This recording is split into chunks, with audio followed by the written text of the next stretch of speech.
Gustong ipatigil ng isang mambabata sa mataas na kapulungan ng Kongreso ang senior high school sa programang K-12 ng pamahalaan. Sa pamagitan po ito ng pag-amyenda sa umiiral na batas dito. Binigyang diin ng senador na hindi naman nangyari ang target ng programa na magkatrabaho agad ang mga estudyanteng nagsipagtapos sa K-12.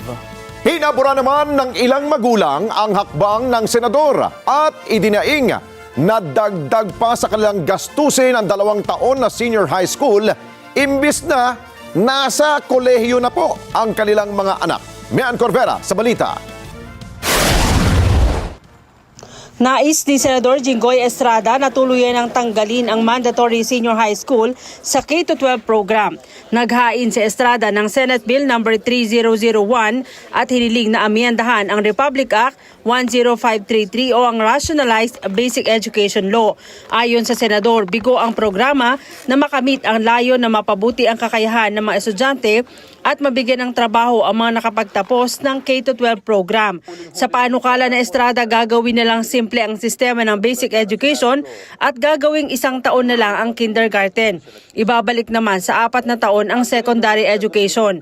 Ang ilang magulang pabor sa panukala dahil sa dagdag na gastusin sa 2 taon sa senior high school. Right now, hindi more on ang naging burden as a parent, nagpapaaral din. Ang naging burden is more on costly on our part kasi additional yun. Galing din sa private school yung mga anak ko. So, additional. Sana, nag-college na diretso. Sabi ni Tatay Marcelino, tama ang panukala dahil imbes na kolehiyo na sana ang kanyang 2 anak, kailangan pang magdoble kayo dahil bubunuin pa ang 2 taon sa senior high school. Ganda ngayon para makatipid naman yung mga mahirap. Kasi dagdag lang sa taon yan, tapos kawawa yung mahirap ang gastos. Dapat daw na sa college yun. Maganda ngayon, wala yun eh. Makatulong naman kung mayroon sana ang pirang kagastos, pero ngayon mahirap ang hanap buhay. Dapat nakatipid tayo sa taon eh. Para sa school principal na si Sir Ed Cruz, maganda ang layo ng K-12 program para iangat ang antas ng kalidad ng edukasyon, pero may mga estudyante talagang hindi siniseryoso ang pag-aaral kaya hirap makakuha ng trabaho pagkatapos ng kanilang senior high school. Sa tao yun eh.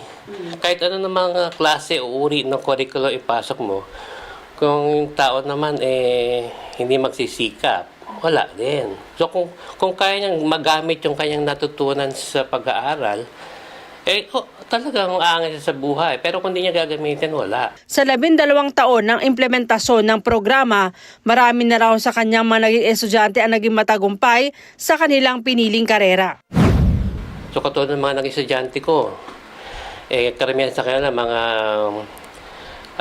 tagumpay na sa larangang pinasok nila. Meron nga dyan, nasa media. Tagumpay naman sila kasi ginamit nila yung natutunan nila. So, maganda ang purpose ng K-12, no? Maging yung ating mga graduate talagang maarmahan sila ng tinatawag natin 21st skills na makikipagsabayan tayo sa ibang bansa. Pero ayon sa Teachers Dignity Coalition, may basihan naman sa Estrada sa pagsusulong ng panukala dahil hindi naman talaga handa ang sektor na edukasyon nang una itong ipatupad ng gobyerno. Kulang rin anya ang pondo para sa programa kaya hindi nagtagumpay.